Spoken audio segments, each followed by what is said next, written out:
Listo, bueno, pues vamos a dar inicio con nuestro seminario. Bueno, pues muchísimas gracias a todos por su asistencia a esta segunda sesión del seminario de análisis numérico y modelación matemática. En esta ocasión me da mucho gusto presentarles al doctor Marcos Rivera Almazo, del Departamento de Química de aquí de la UAM. Bueno, pues el doctor Marcos Rivera Almazo realizó sus estudios de licenciatura en química, además, además de la maestría y el doctorado en química aquí en la UAM Iztapalapa, culminando estos últimos en septiembre del 2023. Trabajó bajo la tutoría de la doctora Rubicelia Vargas en la licenciatura y del doctor Jorge Garza durante el posgrado. Durante sus estudios de licenciatura fue colaborador del Laboratorio de Supercómputo de la UAM Iztapalapa, profesor ayudante para cursos del tronco general en esta misma institución y ayudante de investigador SNI. Sus principales áreas de interés son el estudio teórico de materiales tipo MOF y de óxidos de metales de transición, así como el desarrollo de código ligado a este tipo de estudios y ejecutables sobre cómputo heterogéneo. Cuenta con 5 artículos publicados en revistas internacionales arbitradas y colaboró en un capítulo para un libro especializado.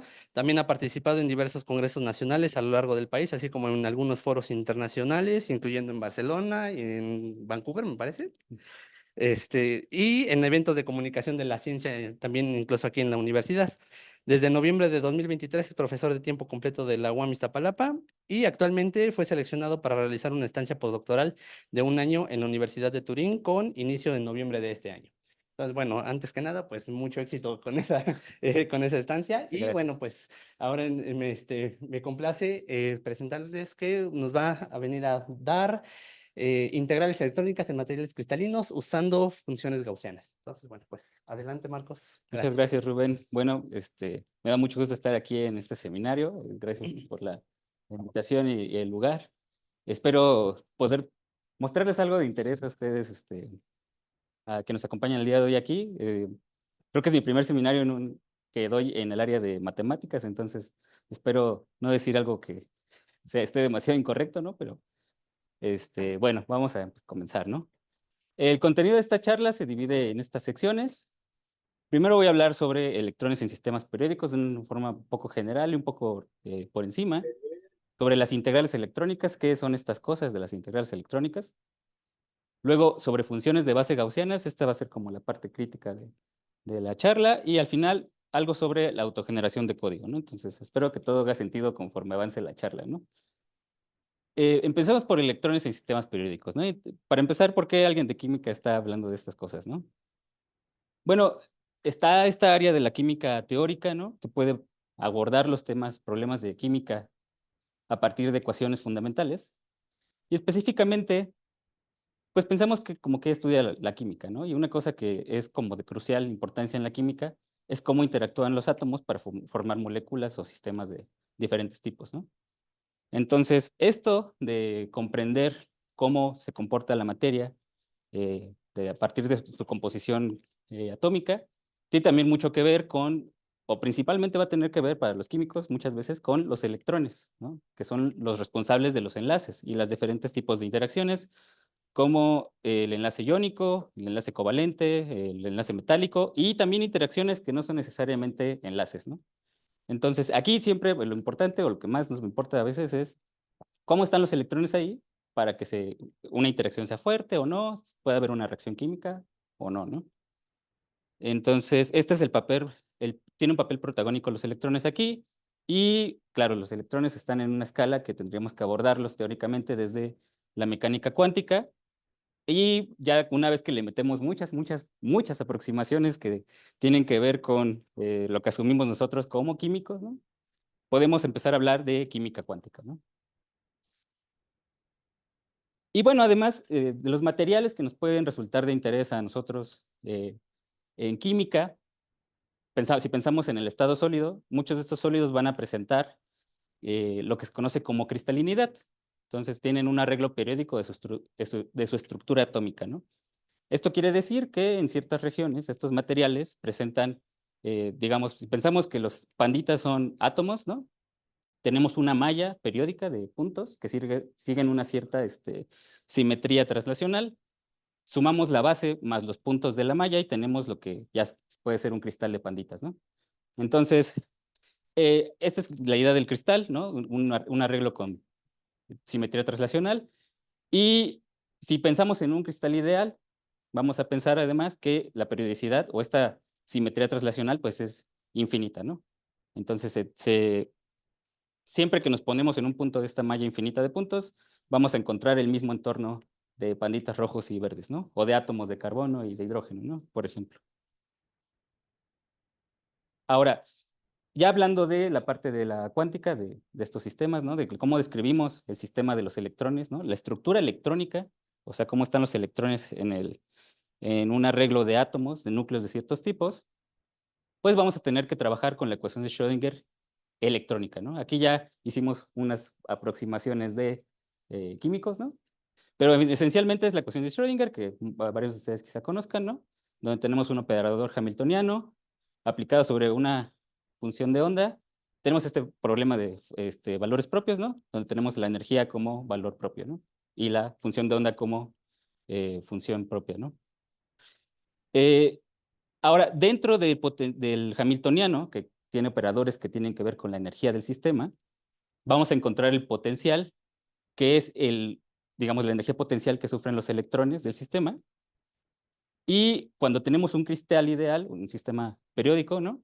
Tenemos que cumplir esta condición, ¿no? Si en el potencial nos desplazamos por un vector G, que es un vector de la malla, ¿no? Una traslación periódica, eh, dentro del sistema de puntos de la malla, tenemos que encontrar que el potencial es prácticamente el mismo, ¿no? Entonces, esa condición queremos que se cumpla y entonces eso implica además que las soluciones de nuestra primera ecuación, si trasladamos el sistema por un vector de la malla, vamos a encontrar las soluciones, deben ser equivalentes, ¿no? Tienen que cumplir esta relación de aquí arriba. Y hay funciones propias que van a respetar esta simetría translacional. Estas funciones cumplen lo que se conoce como teorema de Bloch. En otros áreas también podríamos hablar del teorema de Floquet, ¿no? Pero pensando en cómo se aborda desde la química, pues está el teorema de Floch, que establece esta relación para las funciones propias, ¿no? Las funciones propias, si le sumamos un vector de la malla a las coordenadas de esta función propia, vamos a tener que encontramos el mismo entorno, la misma función multiplicada por una onda plana, ¿no? Esta exponencial que tiene estos dos vectores.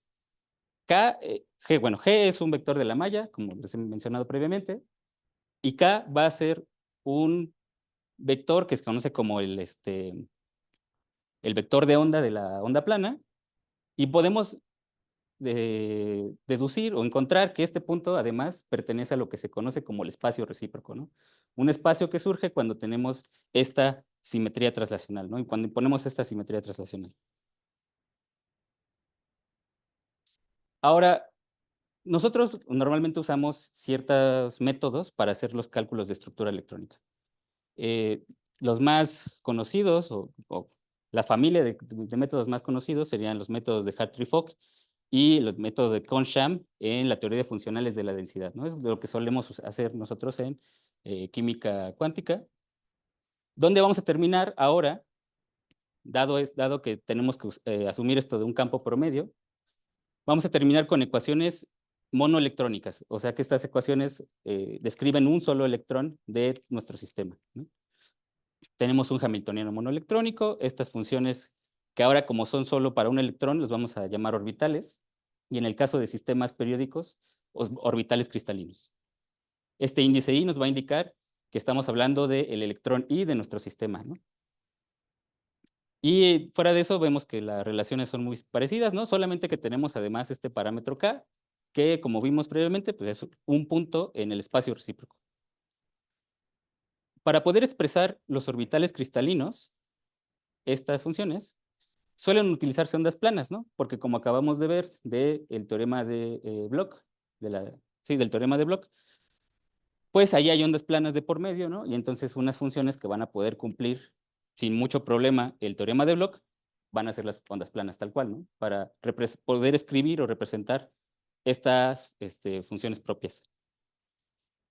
Pero, aquí haciendo algo como fuera de lo común, dentro del ámbito, también podríamos escribir las funciones de Bloch o funciones que cumplan el teorema de Bloch a partir de funciones localizadas xi mu g, ¿no?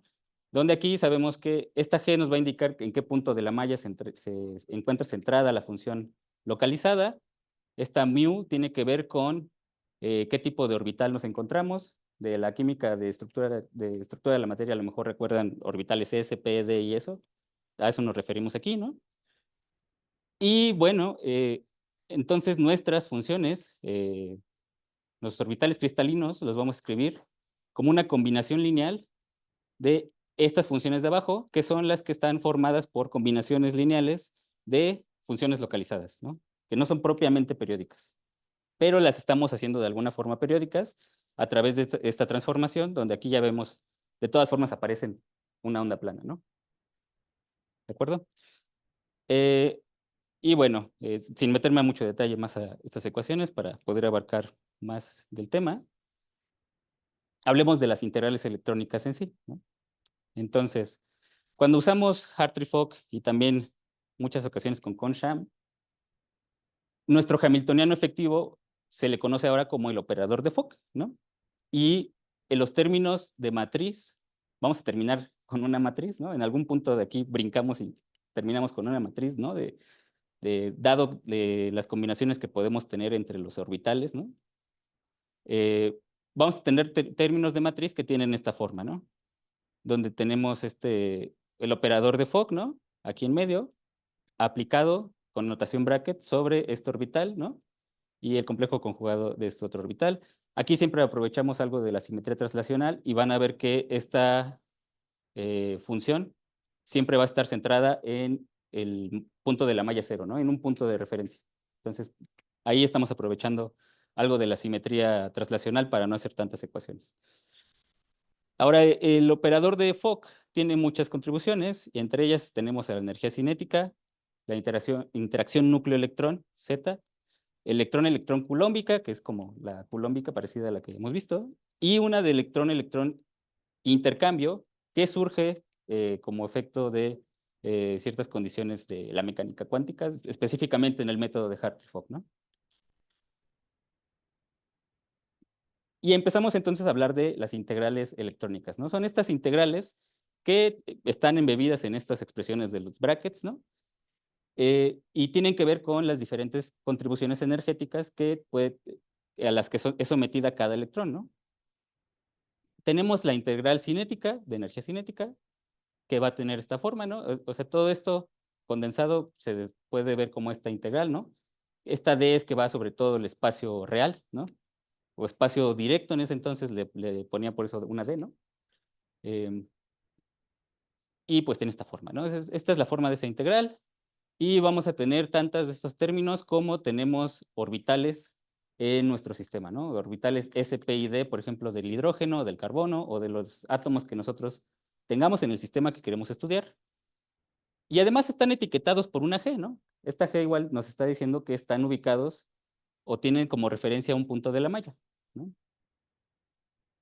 Luego podemos ver la integral de interacción núcleo-electrón. Aquí no me quiero parar mucho en cómo es, pero bueno, esta es la expresión que tiene. Y aquí empezamos a notar algo que son estas sumas de aquí, ¿no? Esta primera suma va sobre los núcleos. Eso no difiere mucho de lo que tenemos en un sistema finito, pero en un sistema periódico empezamos a encontrar sumas como esta, donde esta es una suma H sobre el H. H es un vector de la malla periódica del cristal. Y como estamos pensando en un modelo de cristal ideal infinito, entonces esta suma tiene que ir sobre una cantidad infinita de puntos en principio, ¿no? Tenemos aquí una suma infinita que obviamente vamos a tener que hacer algo para poder sacar algún número de ahí, ¿no? Luego tenemos la integral culómbica electrón-electrón. Aquí ya no lo desglosé como integral, pero quiero que nos fijemos igual en esta suma sobre G' y H.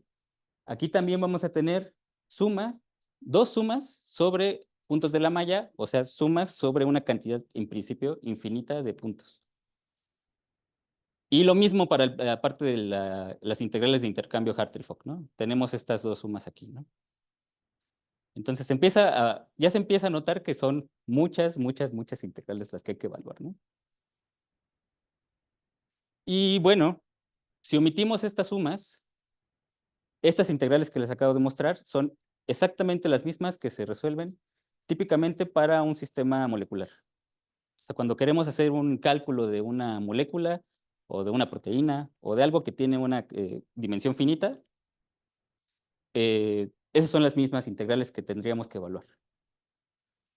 Ahora, estas integrales 10 y 11, que sería la de energía cinética y la de interacción núcleo-electrón, solo dependen de la coordenada de un electrón, así que podemos clasificarlas como integrales monoelectrónicas, pero la integral 12 y 13 dependen de las coordenadas de dos electrones, no solamente de uno, ¿no? Lo cual va a complicar su evaluación además. Y estas las podemos clasificar como integrales bielectrónicas, ¿no? Esta evaluación de las integrales es el paso o el cuello de botella de los cálculos de estructura electrónica de sistemas moleculares y pensando ya en las sumas de infinitas, pues obviamente también para un sistema cristalino, o más para un sistema cristalino. En un sistema molecular se tiene que calcular, pensando en las integrales dominantes, que son las bielectrónicas, del orden de n a la 4 entre 8 términos, ¿no? Y obviamente normalmente en un sistema que nos pueda interesar como para un estudio de un material, pues esta n de por sí es grande, ¿no? Entonces n a la 4 y eso entre 8, el entre 8 nada más nos ayuda un poquito, ¿no? Ahora, para sistemas periódicos, además, esta cantidad tenemos que aumentarla por un factor de m a la s, donde m es el número de puntos de la malla, en principio va a ser infinito, ¿no? Vamos a ver que vamos a tener que truncarlo, ¿no? De hecho, me adelanto, nosotros tenemos que truncar esa m a un valor razonable para que digamos, bueno, ya después de esta región del cristal, pues ya puedo, ya tendría una buena cantidad convergida de las propiedades que quiero calcular, ¿no? Y ese es el número de términos asociados a sumas en dichos puntos. Tal vez queda más claro con este otro punto. Por ejemplo, en las integrales de bielectrónicas, vamos a tener tres sumas sobre vectores de la malla, porque tenemos tres vectores de la malla diferentes, G', G y H. Y por ello tenemos que multiplicar este n a la 4 por m al cubo, ¿no? Entonces, se pone peor, ¿no? Y bueno, entonces es un problema que es serio en este tipo de estudios. Suele ser atacado para tratar de reducirlo de muchas formas, ¿no? Una de ellas es usar tarjetas gráficas, algunas de otras es usar algunas aproximaciones o muestreos para reducir cuántas de esas integrales de veras vale la pena calcular. Y,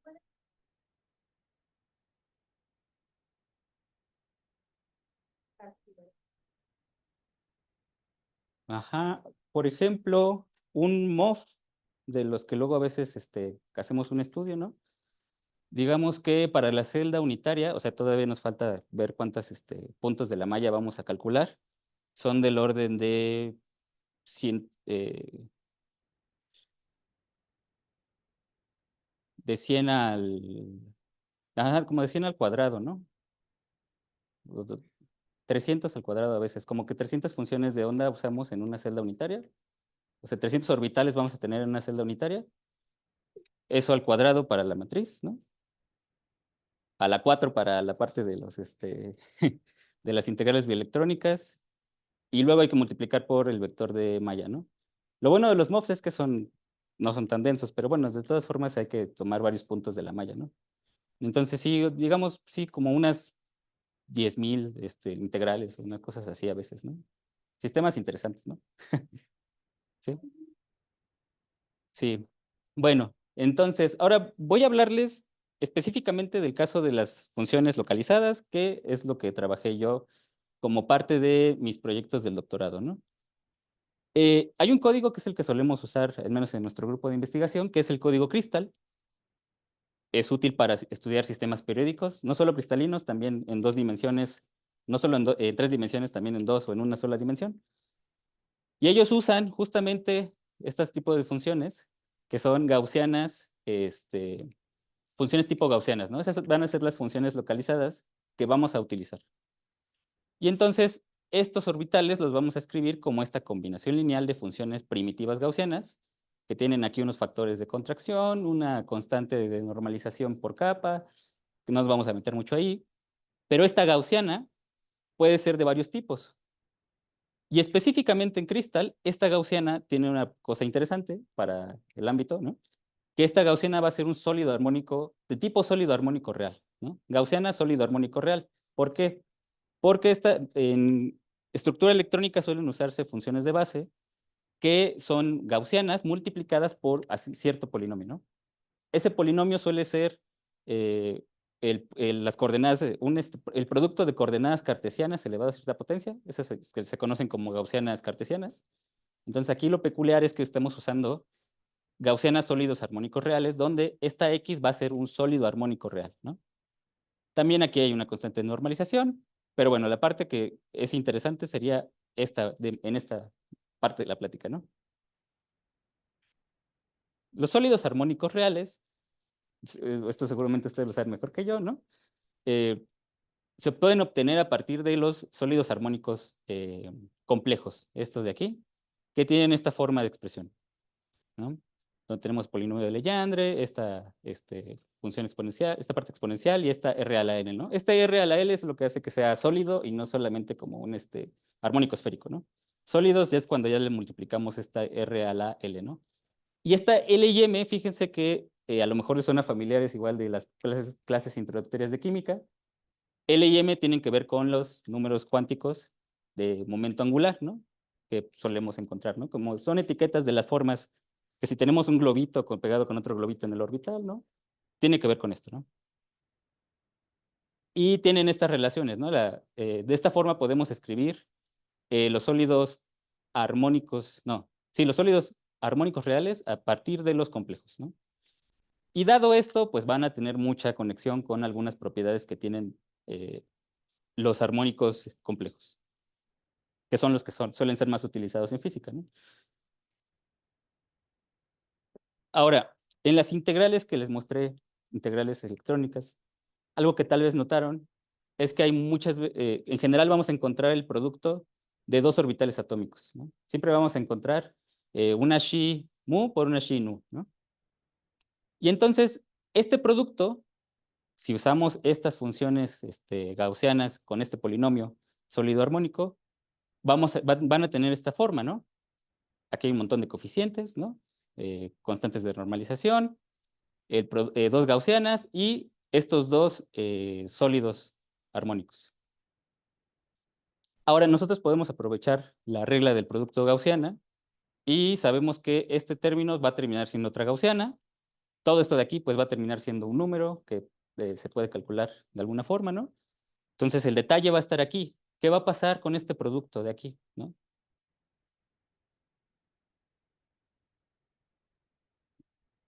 Yendo en ese camino, los sólidos armónicos reales resulta que son polinomios de grado L en X, Y y en Z, ¿no? Entonces cumplen esta relación de aquí, ¿no? Podemos ver que esta suma, ¿no? Está acotada a que T más U más V sea igual a L, ¿no? Estos términos tienen que sumar eso. Entonces, por eso, cuando son polinomios homogéneos de ese grado, ¿no? De hecho. Y entonces, esta parte de aquí, justo estas coordenadas cartesianas escritas como están aquí, es lo que nosotros pensamos multiplica a las funciones tipo cartesianas, ¿no? Que les digo que son las más comunes de utilizar. Y esta relación suele utilizarse mucho para convertir de las gaussianas sólidas armónicas a las gaussianas cartesianas, o viceversa, ¿no? Porque estas de aquí, si bien no son tan usadas como de forma directa, son más interpretables. Nosotros podemos hablar más sobre un orbital SP que decir algo sobre, un orbital que tiene X a la 4, Y a la no sé qué y Z a otra cosa, ¿no? Aquí sí tenemos como más información es más fácil interpretarlo para un químico en general, ¿no? Además, la cantidad de este tipo de funciones gaussianas, de las sólidas armónicas que necesitamos para nuestros cálculos, va a ser menor que el de las funciones gaussianas cartesianas. Y vamos a presentar menores problemas de dependencia lineal, ¿no? Entonces, en general, nos conviene hacer ese paso de conversión, pero por alguna razón siempre se han hecho los cálculos o suelen hacerse los cálculos empezando cartesianas y en algún punto hay que hacer la conversión a estas de acá, ¿no? A las con sólidos armónicos. Entonces, pues en algún punto alguien dijo, ¿por qué mejor no trabajamos directamente con esto y nos brincamos tener que pasar por aquí, ¿no? Entonces, empezando ahora y enfocándonos en que vamos a tener esos tipos de polinomios, ¿no? Polinomios, bueno, que nuestra parte de polinomio que multiplica las gaussianas son los sólidos armónicos reales. Resulta que estos los vamos a poder escribir por el hecho de ser polinomios homogéneos de cierto grado, como una combinación lineal de polinomios de tipo Hermite. Ahorita vamos a hablar por qué de Hermite. De grado TUV en X, Y y P, cumpliendo esta restricción, ¿no? Que tiene que ver con la que vimos igual previamente. Entonces, esta suma está acotada porque T más V, aquí le faltó una suma, tiene que ser menor o igual a la suma de L y L'. O sea, los grados de estos polinomios, ¿no? Y esta lambda se puede descomponer en sus componentes cartesianas, ¿no? Eso va a ser, resulta importante en el cálculo de las integrales electrónicas. Específicamente, hay muchos métodos para hacer el cálculo de integrales electrónicas. Depende como cuál fue el enfoque para tratar de simplificar el problema, ¿no? Recordemos que la cosa es que son muchas integrales, entonces mientras más rápido, aunque así nos podemos quitar un poquito, muy poquito tiempo de cómputo, va a ser muy drástica la diferencia de tiempo al final. Uno de los métodos que se generó hace mucho tiempo, que se usa más, es el método de McMurtry-Davidson. Este método va a aprovechar las propiedades de las gaussianas tipo Hermite, propiamente tal vez de los polinomios de Hermite, ¿no? Porque estos polinomios se pueden escribir de una forma diferencial, ¿no? Se escriben de esta forma estas gaussianas tipo Hermite, con esta forma diferencial, y eso creo que es más o menos fácil de ver. Nos va a ayudar mucho cuando tengamos integrales, ¿no? Esto va a ser fácil de evaluar cuando lo metamos adentro de una integral, ¿no? Y eh, esta parte, ¿no? Esta lambda x, que aquí no está. Creo que se fue. Esta parte de aquí se puede representar como una lambda x, ¿no? Cuando ya hacemos las derivadas, tenemos una parte polinomial, ¿no? Y van a estar asociadas tal cual con los polinomios de Hermite, que son los que de verdad nos solemos ver en los libros de matemáticas, ¿no? De esta forma. Y van a tener dentro, o van a involucrar algunas relaciones de recurrencia que van a ser muy útiles para el cálculo de integrales. El producto de estos dos polinomios se puede escribir como esta combinación lineal de polinomios de Hermite. Creo que esto ya lo habíamos visto, ¿no? En realidad. Sí. Regresamos a eso, ¿no? Nada más para que quede bien claro. Y entonces, tenemos este método de McMurtry-Davidson. Sabemos que podemos pasar de estos polinomios de Hermite no, de estos productos de funciones sólidas armónicas reales en términos de polinomios de Hermite para poder utilizar el método de McMurtry-Davidson, ¿no? Que promete ser muy bueno, ¿no? Ahora, el punto es que necesitamos calcular estos coeficientes. Esta es la parte crítica de esto, ¿no? ¿Cómo son los coeficientes que me permiten escribir este producto de polinomios como esta suma de polinomios, ¿no? Entonces, para ello en el código que yo estuve trabajando durante el doctorado, tuvimos que ver cómo obtener esos coeficientes y para poder evaluar eficientemente estos coeficientes, hicimos uso de algo que se llama autogeneración de código. Ahorita vamos a platicar un poco más de qué es eso. Y bueno, para hacer esta autogeneración de código, lo que hicimos fue generar rutinas en matemática y en Python. Fueron dos implementaciones separadas para poder generar relaciones explícitas de los coeficientes E a partir de las relaciones de recurrencia que existen, ¿no? Y una vez que tuviéramos relaciones explícitas, expresiones explícitas de estos coeficientes, podemos generar código. Podemos escribir rutinas de código que no las escribimos nosotros, en realidad las escribe otro programa, ¿no? Es un programa que genera otro programa. y creamos una rutina para calcular estos coeficientes en C++ para L hasta igual a 5, ¿no? Eso es, pensando en las letras, tenemos S0, P, D, F, G, H, ¿no? La tabla periódica no llega hasta H, pero para ciertos fines a veces podría ser necesario H, ¿no? Y es muy raro ver H, en parte porque no existe una implementación para hacer este tipo de cosas, ¿no? Esto permitiría hacer ese tipo de estudios, ¿no? Ahora, bien, vamos a ver bien cómo son las relaciones o qué tienen los coeficientes de expansión para poder calcularlos y poder generar código para hacer el cálculo de todo lo que queremos hacer, ¿no? Estos coeficientes de expansión, como pueden ver, tienen un montón de índices, ¿no? Eso va a complicar todo. Siguen un par de relaciones de recurrencia sobre el índice L y sobre el índice L y a la vez sobre M, cumpliendo siempre que M sea igual o el valor absoluto de M sea igual que L, ¿no? Entonces, esa relación de recurrencia siempre mantiene que estas L y el valor de M tienen el mismo valor absoluto, digamos, ¿no? L siempre es positivo, entonces podemos decir que los dos van en valor absoluto igual. Hay algunas condiciones que sabemos de esos coeficientes. Uno es que el coeficiente tiene que ser igual a 1, cuando todos estos índices son 0, partimos de 1. Luego, el coeficiente va a ser 0 si T, U o V es menor que 0. Entonces, no podemos tener términos con potencia negativa, digamos. Eh, el coeficiente E va a ser igual a 0 si M, el valor absoluto de M es mayor que 0, o L es igual a 0 y M es igual a menos 0. Esta es una condición como rara, pero en cómputo a veces terminamos con un símbolo menos en una expresión. Pues menos 0 debería ser lo mismo que cualquier otra cosa, pero hay una cierta expresión de las relaciones de recurrencia que se pelea con aproximarnos a 0 desde el negativo, ¿no? Entonces llegamos a menos 0 y eso produce un problema, ¿no? Entonces, esta condición que está súper rara fue necesaria para hacer cierto punto en matemática, ¿no? No me voy a meter obviamente al detalle, pero esta es la relación de recurrencia vertical para L, ¿no? Como pueden ver, está fea, ¿no? Hay un montón de términos, depende del coeficiente, de los coeficientes previos, obviamente, pero depende de qué índice, hay que estar rastreando de qué índice viene, ¿no?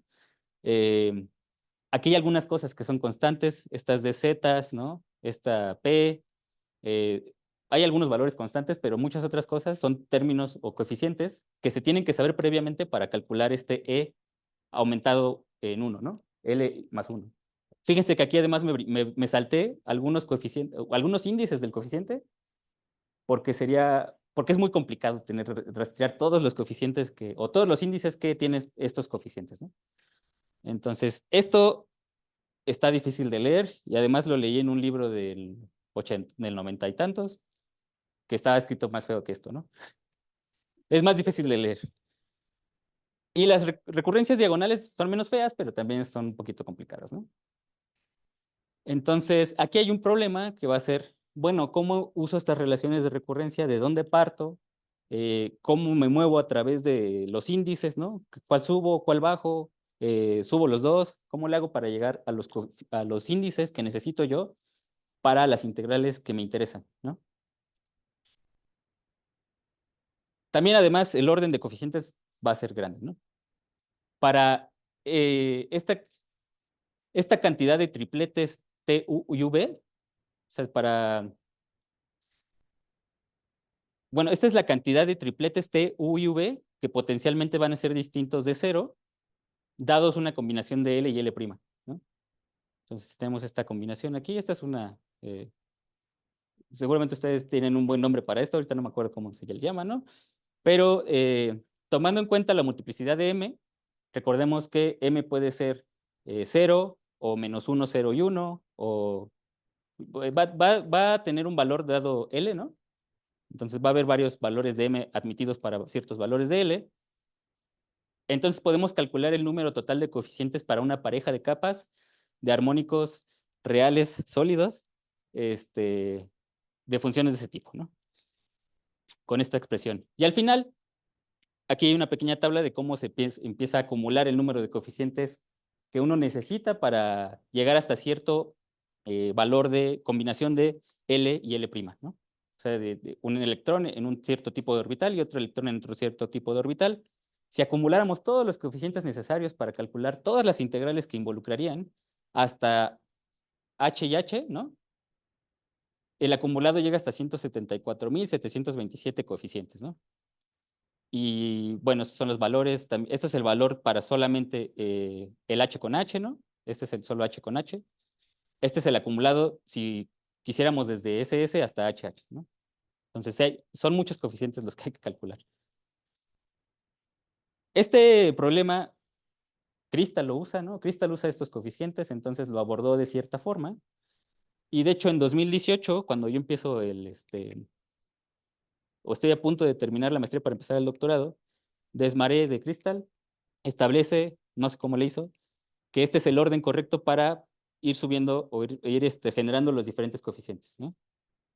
Pero es un orden difícil de llevar, ¿no? O sea, si yo quiero subir L y L, tengo que empezar con este en ceros, ¿no? Y luego, ya que hice eso, me voy con los L's primas, ¿no? Pero estos los fijo en cero. Luego ya puedo, con estos generados y estos generados, empezar a escribir estos de la tercera instrucción, y así sucesivamente, ¿no?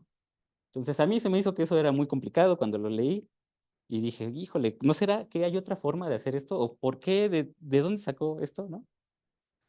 El artículo lo menciona, pero no dice cómo. Y entonces, ya durante el doctorado dije, bueno, tal vez podríamos solamente ver cuáles son las condiciones necesarias para generar los coeficientes, fijarlas en un programa que los genere todos y ya, ¿no? Y ver si coincide con lo de Crystal, obviamente, porque ellos seguro lo están haciendo bien, ¿no? Probablemente lo están haciendo bien. Entonces, lo que nosotros hicimos, lo que hice en el doctorado fue generar un algoritmo donde primero tenemos esta función, donde vamos a checar primero estas condiciones, ¿no? Estas son las condiciones que me van a hacer que el coeficiente sea 0. Estas son las condiciones, la condición más bien, que me hace que el coeficiente sea 1. Y luego vamos a tener aquí una serie de condiciones, ¿no? Si L es mayor o igual a L', voy a usar cierto algoritmo. Y de lo contrario, el algoritmo 2, ¿no? Entonces, siempre que L sea menor que L', o si es igual, uso cierta forma de las expresiones de las relaciones de recurrencia. Y si no, uso unas que van a afectar a el segundo electrón, ¿no? O sea, estoy tratando sobre uno de los dos electrones, aquí trataría sobre el segundo electrón, básicamente. Luego, o sea, esto de algoritmo 2 tiene esta forma. Entonces, aquí adentro vamos a ver si L es igual a M, ¿no? Si sí se cumple eso, entonces vamos a usar esta ecuación de aquí, la ecuación 30, que es la más grande, ¿no? De lo contrario, si M es mayor que 0, usamos la ecuación 31, una de las dos otras relaciones que les mostré, y si no, usamos la ecuación 32. Aquí incluye una cosa que dice simp, que ya suena como muy moderno, pero no tiene nada que ver con simp, ¿no? Que es de simplificar las expresiones, ¿no? Entonces, estas expresiones se tienen que simplificar porque si las usamos como salen de las relaciones de recurrencia, va a estar en chino, ¿no? Estas expresiones que obtuvimos a partir de estas implementaciones en matemática y en Python se compararon, podrían compararse con las de Crystal, ¿no? Nosotros tenemos acceso a ese código, es un código no es público, que no es público, ¿no? Entonces, ahí tenemos la suerte de poder echarle un ojito al código, aunque no sé si es la suerte porque es un código intrincado de hace muchos años, con constantes que están como muy condensadas en ciertas partes y rastrearlas de vuelta es muy difícil. Y está en Fortran 77 además, ¿no? Y yo ya me cuesta trabajo leer Fortran 77, ¿no? Hasta D sí pude, pero ya después ya no. Y entonces lo que nosotros dijimos fue, bueno, mejor vamos a usar directamente 28, ¿no? La ecuación 28, que sería evaluar tal cual que se cumple que el producto de las dos, de los dos armónicos reales, sólidos armónicos reales, es igual a la combinación lineal de los polinomios de Hermite con los coeficientes que acabamos de generar, ¿no? Entonces vamos a probar eso mejor y si eso funciona, pues entonces está bien, ¿no? Hay que tomar algunas consideraciones. Aquí se usa la fase de shift en Crystal y eso quiere decir que no está el -1 a la m. Si lo extrañaron por ahí atrás en la definición de los sólidos armónicos complejos, es porque ellos no usan esta fase de shift, ¿no? Esa es una cosa que le pegaron en algún momento y aquí no lo usan. La otra es que van sin normalizar las funciones que vamos a comparar, ¿no? Entonces hay que quitarnos ahí algunas cosas de normalización que a veces matemática nos pondría si queremos usar las funciones predefinidas para los sólidos armónicos o para los armónicos esféricos. Necesitamos hacer este cambio de coordenadas, ¿no? Porque si no, también no funciona, ¿no? Creo que es evidente, pero que para mí no era evidente, lo tuve que aprender a la mala.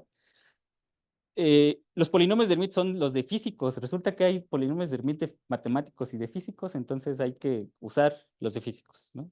Porque esos son los que usa Crystal, ¿no? Yo no tengo ninguna preferencia aquí, ¿no? Pero los polinomios de Hermite están escalados para las gaussianas tipo Hermite. Hay un factor de escala además ahí extra que necesitamos considerar y hay que usar las definiciones adecuadas de las constantes que les mostraba, la dz, la q, todos esos términos que no son coeficientes en las relaciones de recurrencia, pues hay que usar las definiciones adecuadas porque también puede uno usar definiciones que son adecuadas solamente cuando el sistema va en un sentido y no en el otro, ¿no?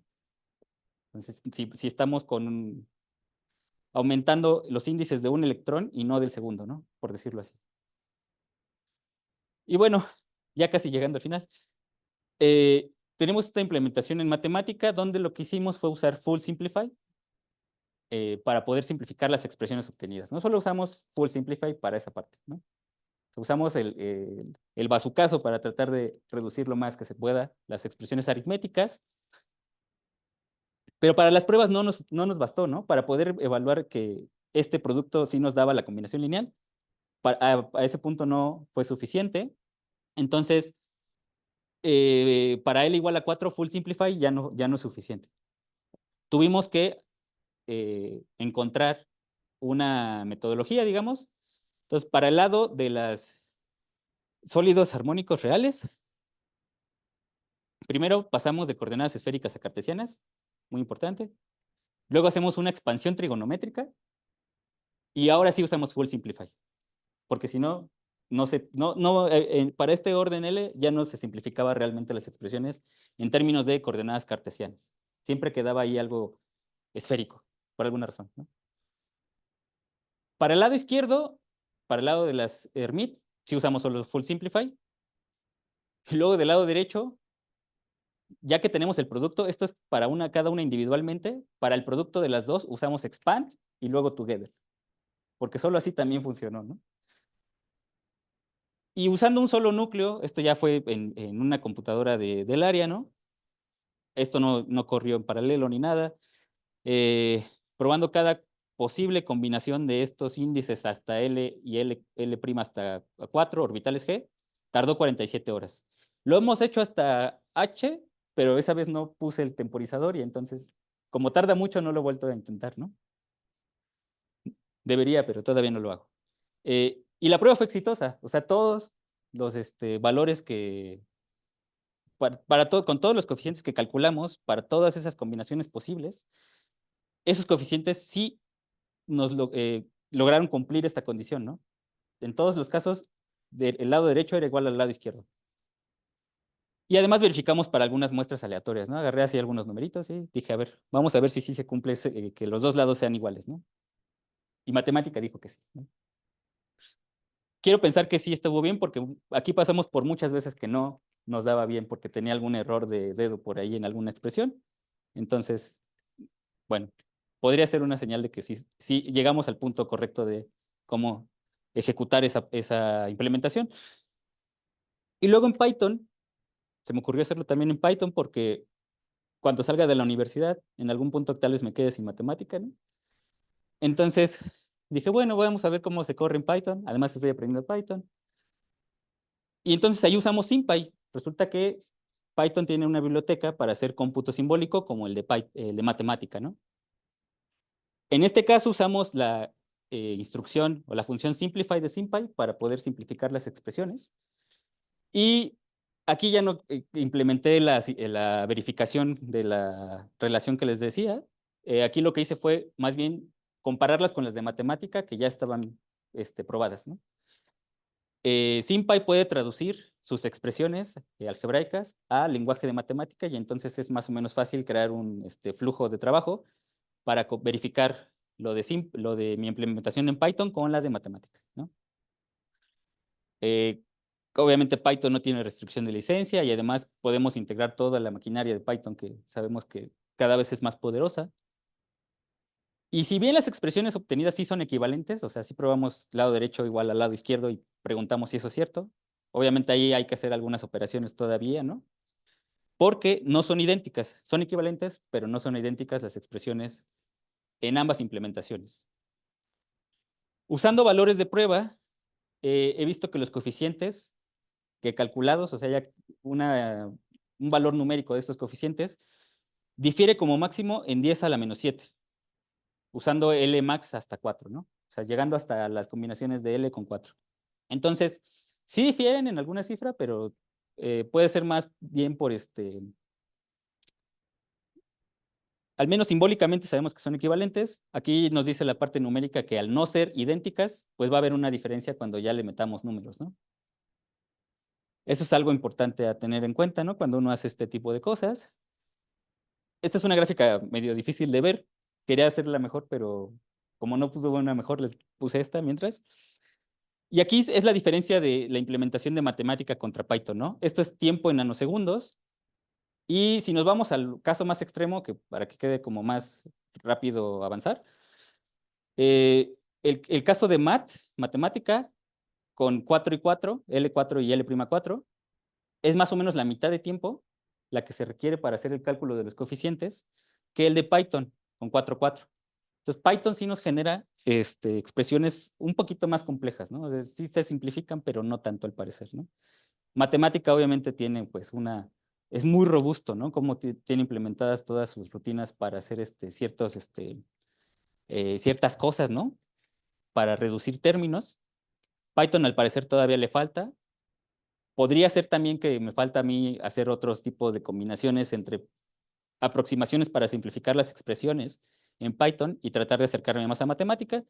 Pero bueno, básicamente estos son los tiempos, ¿no? Aquí vemos que en general todo está abajo de los segundos, ¿no? Estos nanosegundos, esto pues no alcanza a pasar de los nanosegundos, pero recordemos que son muchísimas integrales, ¿no? Entonces esto hay que multiplicarla por el número de integrales, por el número de orbitales de las integrales, de los números de electrones y muchas cosas. Y luego en un sistema periódico peor. Y finalmente, como comentarios finales, lo que hicimos fue desarrollar esta herramienta para autogenerar código para calcular coeficiente C. Estas dos implementaciones las validamos de forma extensiva a nuestro parecer, ¿no? O sea, está bien probado con una expresión muy clara que estos coeficientes están bien. Las expresiones de matemática parecen ser computacionalmente más sencillas. También si vemos el archivo C++ que obtenemos al final, el archivo es más grande en Python, entonces también eso nos habla de que tiene más caracteres, ¿no? Y esta herramienta la estamos usando para una biblioteca para evaluar ya las integrales electrónicas en sistemas periódicos, ¿no? Esto es una parte de las muchas cosas que necesita uno para crear una maquinaria como la que ya tiene Crystal para calcular, hacer estudios de sistemas periódicos. Y yo espero poder establecer pronto si hay un beneficio en tiempo de cómputo, si usamos este tipo de gaussianas que tienen los sólidos armónicos en lugar de las cartesianas, porque son las que más se usan y en realidad como que pareciera que a casi nadie le interesa implementar estas, ¿no? No sabemos si es porque eh, piensan que no va a haber ninguna ganancia o si le tienen miedo a las relaciones de recurrencia que les mostré, ¿no? ¿Qué puede ser? Además, creo que tener un error en el libro incluso. Pero bueno, no me queda más que agradecer, ¿no? Al grupo de investigación en el que me encuentro, a al doctor Jorge Garza y a la doctora Rubicelia Vargas, que han sido mis tutores a lo largo de todos estos años ya de estancia en la UAM. Principalmente a mis compañeros del grupo de investigación, pero hoy quisiera además hacer mención especial a mis compañeros que con los que comencé, ¿no? En el proyecto del doctorado, justo con el doctor Jorge Garza, a la UAM Iztapalapa, por todos estos años también de estancia, ¿no? Y de muchas cosas buenas, como sándwiches baratos, y al CONACYT por la beca de doctorado, ¿no? Que fue donde hicimos este proyecto. Estas serían mis ligas de contactos. Si alguien tiene algo que quisiera comentarme, estaría muy agradecido igual que me lo dijeran aquí o por correo, ¿no? Muchas gracias.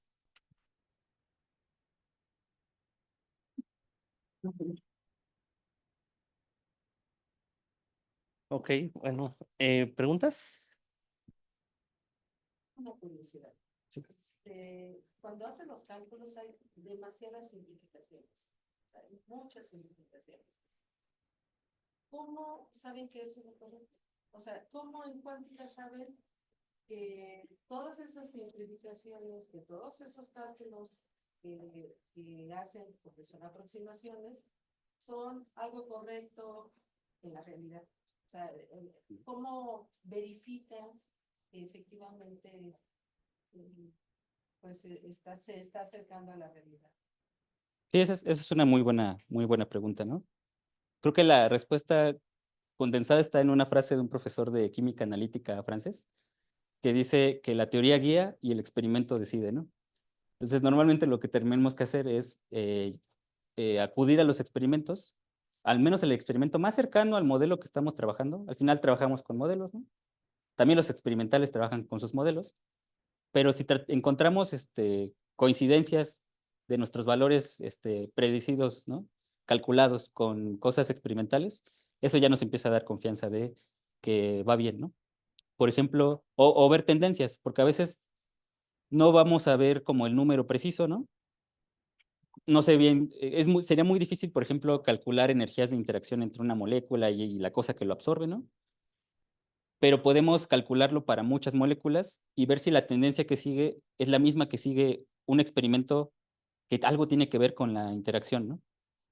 Y entonces decimos, probablemente esto que tiene muchas aproximaciones, que es a 0 Kelvin, que asume que estas cosas se desprecian o se simplifican. A pesar de todo eso, la tendencia se respeta y entonces probablemente sea, con todas esas simplificaciones, una contribución importante. Este tipo esta descripción que tenemos sí nos da una idea de qué está pasando y de por qué ocurre así en el experimento, ¿no? Porque el experimento muchas veces sí nos va a dar los números y a veces no nos va a dar la explicación. Nosotros tratamos de buscar las explicaciones a veces a través de estos cálculos. ¿Una otra pregunta? ¿No? Una pregunta, porque todos estos cálculos son analíticos, ¿no? ¿Verdad? Son simbólicos, son analíticos. Los de los coeficientes sí, son simbólicos. ¿Y por qué los calculan numérica? ¿Qué ventaja tiene? Sí, supongo que una fórmula es mejor que tener un número, pero ¿por qué no los calculan en Monte Carlo, qué sé yo, no sé, numéricamente? ¿Cuál es la ventaja de uno o de otro? Sí, claro. Yo pensaría, en este caso, los coeficientes van a cambiar siempre dependiendo de las condiciones en las que está o de dónde están nuestros orbitales en un momento dado, ¿no? O sea, no están como bien fijos. Eh, entonces, si tenemos, creo que sí evaluar, o nosotros consideramos, o yo más bien quiero pensar, incluso, ¿no? Que las expresiones precisas, ¿no? Las ecuaciones así como están, van a ser más rápidas de evaluar que usar un método numérico, ¿no? Porque ahí habría que ver cómo cómo se obtiene el coeficiente preciso que nos da. Y luego, esto sí, si fuera numérico, sí se tendría que implementar al vuelo cuando se calculan las integrales, ¿no? Y esto, las expresiones ya están dadas bueno, de hecho ya las tengo, ¿no? Ya no tendría que volver a generar esas expresiones. En un método estocástico o un método numérico tendría que estarlas calculando al vuelo y yo veo como que sí, probablemente sería más costoso, pero bueno, tal vez sería, a ver. ¿Algo más?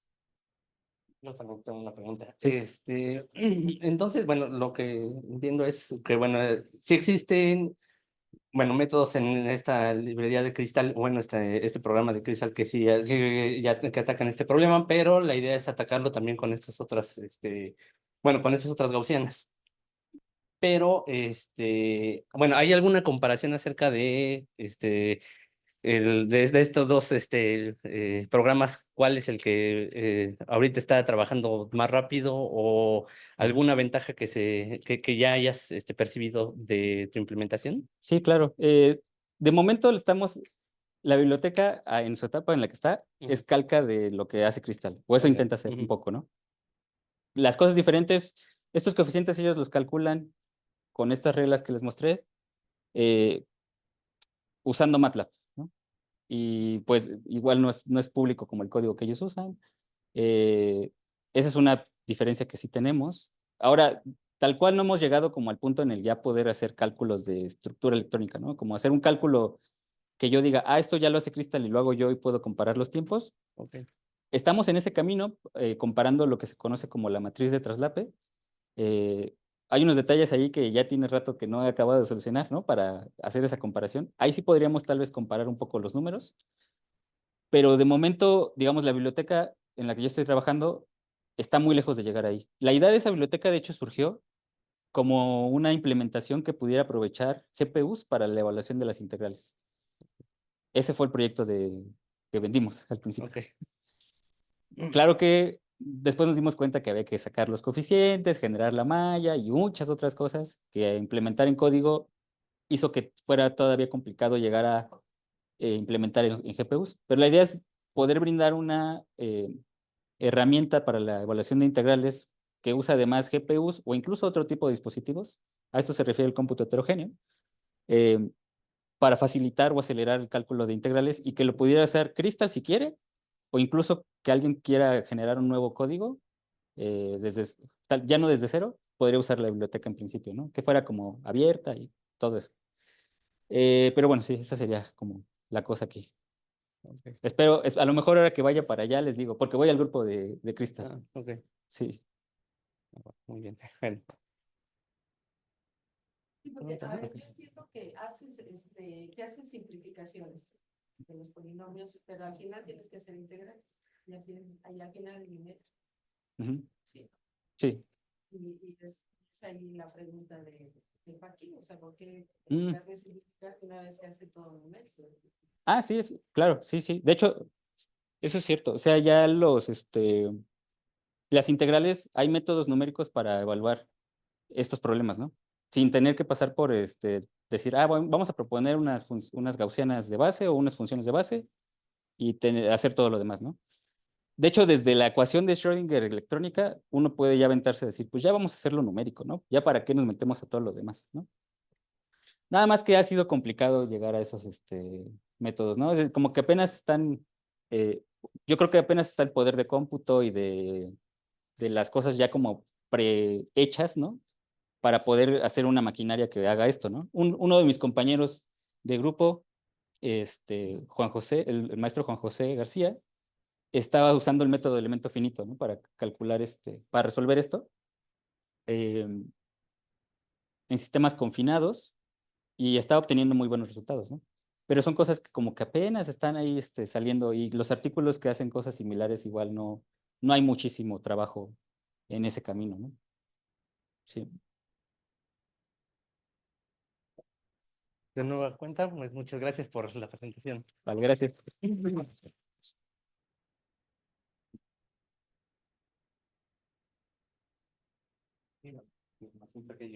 Muchas gracias. Vale, gracias. Gracias. Gracias. No, vi acá no, no, esta nada más. Bueno, muchas gracias. Gracias. Ay.